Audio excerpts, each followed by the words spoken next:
Hello, welcome from central London. We're just a stone's throw away from the Houses of Parliament in Westminster. We're here in Central Hall for this Intelligence Squared debate on the Catholic Church is a force for good in the world. Well, that's a subject that's going to generate a lot of heat, I think, and some light too, I hope.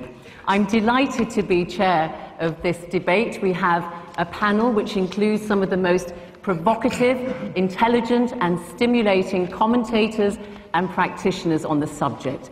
Arguing for the motion, the Archbishop of Abuja in Nigeria, John Onayekan, the British Conservative MP, Anne Widdecombe. Arguing against the motion, the actor, broadcaster and author, Stephen Fry, and the journalist and commentator, Christopher Hitchens.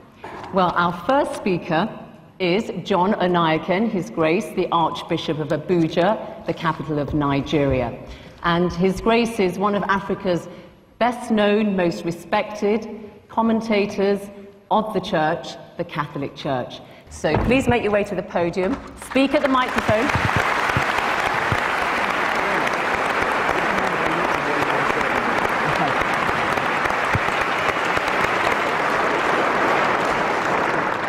Friends, I certainly must say I'm grateful to be here, because for me it's more than a matter of debate, because that's what my life is all about.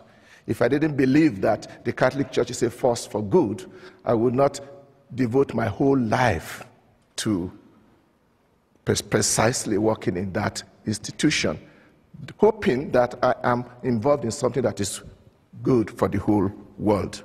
You see, for me, to be a Catholic is a gift of God.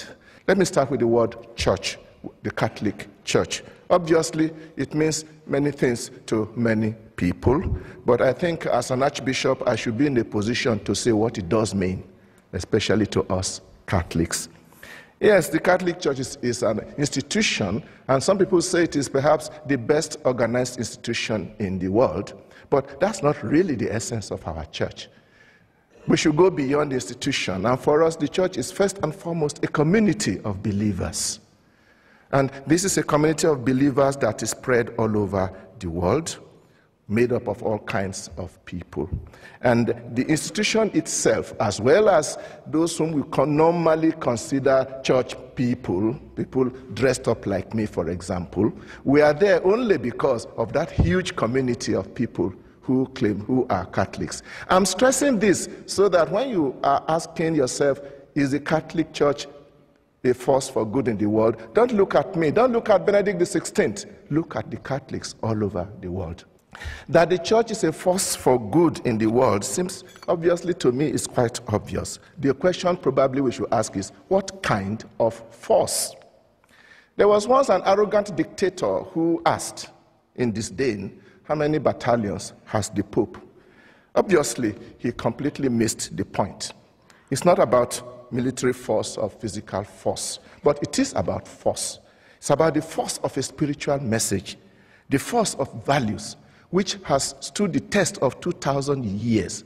And not only 2,000 years in time, but has spread its message all over the world among different kinds of people, different races. We must also not forget the sheer weight of the number of Catholics. I have checked the statistics, and we are told that now we have about 1.2 billion Catholics all over the world, out of a population of 6.6 billion, 17.3%. And these are young, these are made up of all categories of people, young and old, women and men, peasant farmers and high-tech professionals, simple citizens, and even heads of states and world leaders. This is the great army that is a great force for good in the world, and whatever they are doing, we consider it as being done largely also as a result of the spirit that guides them. Independent statistics have shown that the Catholic Church is doing far more than its numbers and its population would probably suggest. The action of the Church is most significant in communities that are reduced to poverty and misery by human neglect and sometimes by hostile environments.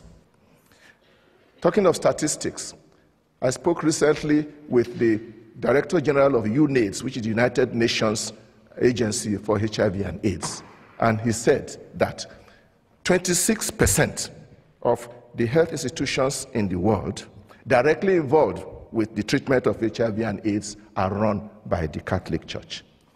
And please note that it is a well-known policy of our church that whenever we are engaged in social welfare work, it is always given to all without any discrimination, whether you believe or not, irrespective of creed. Indeed, it is an integral part of our faith that our church is made up of saints and sinners. We are all struggling towards that perfection which Jesus asked us all to follow.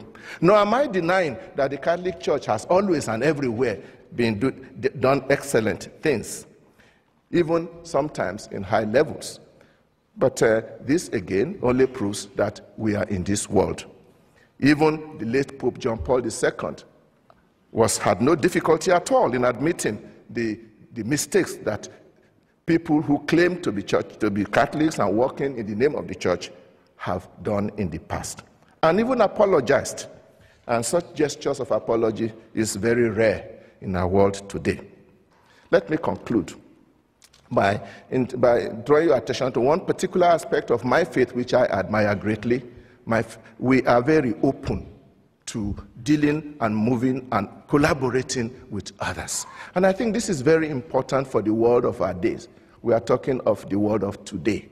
We need more and more efforts to link hands across all divides so that we can manage to make our planet a better place, a world of justice and peace. Is there still anybody here who still doubts whether the Catholic Church is a force for good in the world? Thank you very much.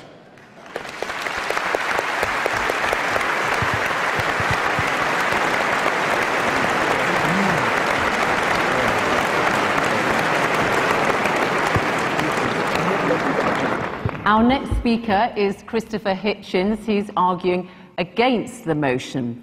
He is a writer, journalist, and commentator, particularly well known for his trenchant and views and very original thinking. So, Christopher Hitchens, let us hear what you have to say. Your time starts now. Please make your way to the podium.